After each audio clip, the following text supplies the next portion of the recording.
रहमानुर्रहीम अस्सलाम वालेकुम। अॼु खां पहिरें लेक्चर में असीं नाउन खे मिसालनि सां सम्झोसूं, नाउन खे मिसालनि सां पढ़ियोसूं। अॼु जे लेक्चर में असीं नाउन खे सुञाणण जे लाइ पढ़ंदासीं, जंहिंमें कुझु निशानियूं आहिनि जंहिंजे ज़रिए असीं नाउन खे आसानी सां सुञाणे सघूं था ऐं पंहिंजी ॼाण खे वधाए सघूं था। जेकॾहिं असां नाउन खे सुञाणण जे लाइक़ु बणिजी वञूं था त असांखे कंहिं बि अख़बार में, कंहिं बि टेक्स्ट जी बुक में असांखे नाउन खे सुञाणण में कंहिं बि क़िस्म जी मुश्किलात या परेशानी न थींदी। कुझु निशानियूं आहिनि जंहिंखे असां यादि करे या उन्हनि खे सम्झी करे असां नाउन खे आसानी सां जुमिले में, पैराग्राफ में, कंहिं टेक्स्ट बुक में या अख़बार में आसानी सां आइडेंटिफाई करे सघूं था। अचो अॼु जे लेक्चर जे बारे में पढ़ो। असांजो पार्ट्स ऑफ स्पीच जो ॿियो लेक्चर आहे जंहिंमें असीं AIDS in identifying noun J topic सां जेको आहे स्टार्ट कयूं था, जंहिंजो मक़सदु आहे त नाउन खे सुञाणण जूं निशानियूं। जेकॾहिं उन निशानियूं असां सम्झी वञूं था, उन निशानी खे असां सुञाणे वञूं था त असां कंहिं बि जेको आहे इस्म खे सुञाणण में आसानी सां सुञाणे सघूं था। उहे निशानियूं आहिनि जीअं आहे, हे लफ़्ज़ आहे हिकिड़ो, लेटर्स आहिनि DOM। जेकॾहिं इहो कंहिं अखर जे आख़िर में हूंदो त असां आसानी सां सुञाणे सघूं था इहो जेको लफ़्ज़ आहे इहो नाउन आहे। DOM जीअं हाणे असां पहिरियों लफ़्ज़ लिखियो आहे किंगडम। हाणे किंगडम में जेके असां ॾिसूं था आख़िर में असांखे जेको आहे DOM लफ़्ज़ या अखर जेको आहे ॾिसण में अचनि था त इहा निशानी आहे जंहिं सां असां आसानी सां सुञाणे सघूं था त बाबा जो किंगडम लफ़्ज़ आहे इहो नाउन आहे। उनखां बाद में ॿियो लफ़्ज़ आहे विज़डम। हाणे विज़डम जेकॾहिं असां आख़िर में ॾिसूं था त उते बि आख़िर में लफ़्ज़ आहे DOM। इहे टे अखर आहिनि जंहिंजी बुनियाद ते असां सुञाणे सघूं था त इहो लफ़्ज़ जेको विज़डम आहे इहो नाउन आहे। ऐं उनखां बाद में ॿी निशानी आहे HOOD, हुड। जेकॾहिं इहे चार अखर जेकॾहिं कंहिं लफ़्ज़ जे पुठियां हूंदा त असां उन खे बि आसानी सां सुञाणे सघूं था त इहो लफ़्ज़ बि नाउन आहे। जीअं असां हिते लिखियो आहे बॉयहुड। हाणे बॉय खां बाद में आख़िर में HOOD हुड आहे त असां चई सघूं था त इहो लफ़्ज़ जेको बॉयहुड आहे इहो नाउन आहे। बॉय असल में पाण बि नाउन आहे, लेकिन उनखां बाद में HOOD लॻियल आहे त असां सुञाणे सघूं था त इहो जेको लफ़्ज़ बॉयहुड आहे इहो बि नाउन आहे। उनखां पोइ जेकॾहिं कंहिं अखर लफ़्ज़ जे पोयां TION हुजे, जीअं आहे एजुकेशन, त हाणे एजुकेशन जे आख़िर में जेका चार अखर आहिनि उहे TION सां एंड थियनि था त असां इन लफ़्ज़ खे इज़ीली सम्झी सघूं था त बाबा इहो लफ़्ज़ जेको आहे नाउन आहे। अहिड़े तरीक़े सां उनखां बाद आहे नेस, NESS, नेस। इहो बि जेकॾहिं कंहिं लफ़्ज़ जी पुछाड़ी में इहे लफ़्ज़ हूंदा त उन लफ़्ज़ खे बि असां आसानी सां सुञाणे सघूं था ऐं सम्झी सघूं था त बाबा हीउ जीअं लफ़्ज़ लिखियलु आहे काइंडनेस। हाणे काइंड खां आख़िर में नेस लॻियल आहे त असां लफ़्ज़ खे चई सघूं था त बाबा काइंडनेस जेको आहे नाउन आहे। अहिड़े तरीक़े सां लफ़्ज़ हूंदा आहिनि बोल्डनेस, गुडनेस, क्लेवरनेस। अहिड़ा ॿिया खोड़ सारा लफ़्ज़ आहिनि जेके असां NESS सां जेकॾहिं असां सुञाणणु चाहियूं त सुञाणे सघूं था नाउन आहे। उनखां पोइ अचो शिप, SHIP, शिप। जेकॾहिं इहे बि चार अखर जेकॾहिं कंहिं लफ़्ज़ जे बाद में हूंदा त असां उनखे इज़ीली आसानी सां सुञाणे सघूं था त बाबा इहो लफ़्ज़ बि असांजो नाउन आहे। फ्रेंडशिप आहे, हार्डशिप आहे, किनशिप आहे। अहिड़े तरीक़े सां ॿिया बि खोड़ सारा लफ़्ज़ आहिनि जंहिंजे आख़िर में SHIP, शिप हूंदो आहे त असां चई सघूं था इहो नाउन आहे।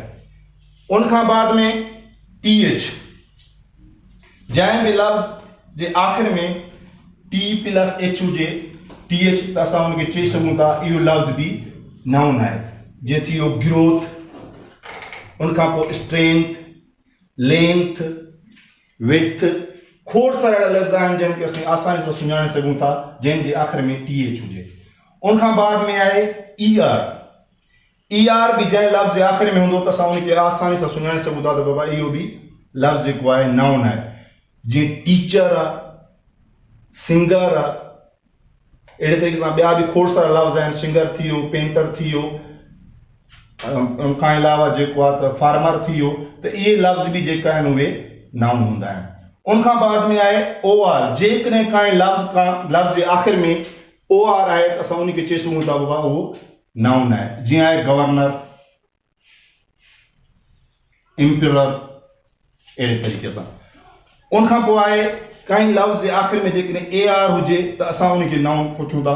जीअं आहे बेगर, बेगर जे आख़िर में ए आर आहे त असां चई सघूं था त बेगर बि जेको आहे नाउन आहे। उन खां बाद में आहे A N C E.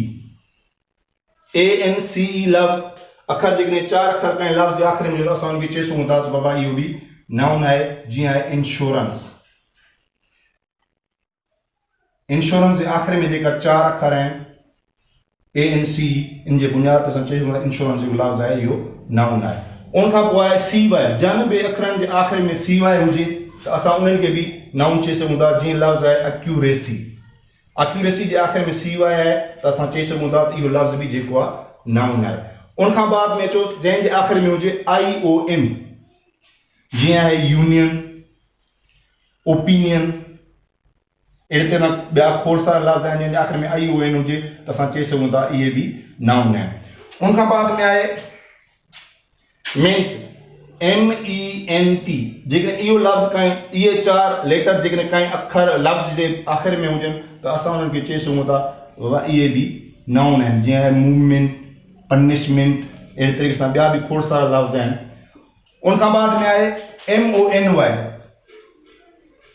M O N Y जंहिं लफ़्ज़नि जे आख़िर में हुजे त असां उनखे इज़ीली चई सघूं था त बाबा इहो बि लफ़्ज़ नाउन आहे। जीअं हारमनी, टेस्टी मनी, अहिड़ा ॿिया बि खोड़ सारा लफ़्ज़ आहिनि जंहिंजे आख़िर में एम ओ एन वाई हुजे त असां उनखे नाउन चई सघूं था।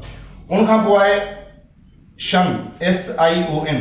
इहे बि अखर जेकॾहिं जंहिं लफ़्ज़नि जे बाद में हूंदा त असां उन्हनि खे चई सघूं था त इहो बि नाउन आहे। जीअं आहे कंपल्शन।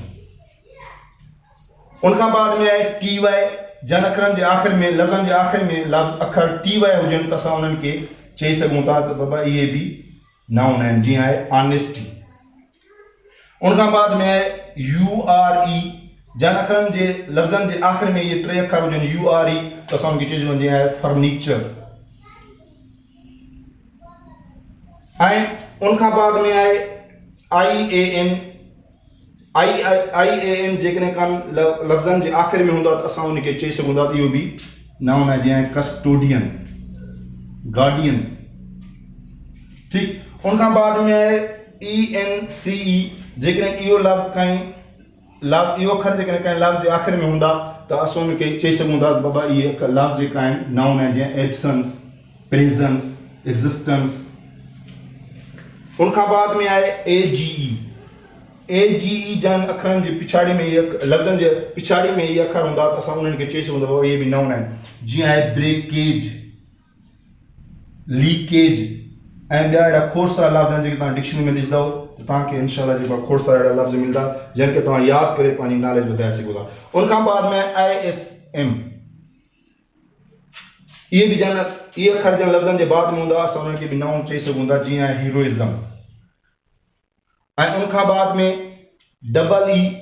जंहिं अखरनि जे लफ़्ज़नि जे आख़िर में इहे डबल ई अखर हूंदा, लेटर हूंदा त उन्हनि खे चई सघूं था ट्रस्टी, एम्प्लॉई, पेई।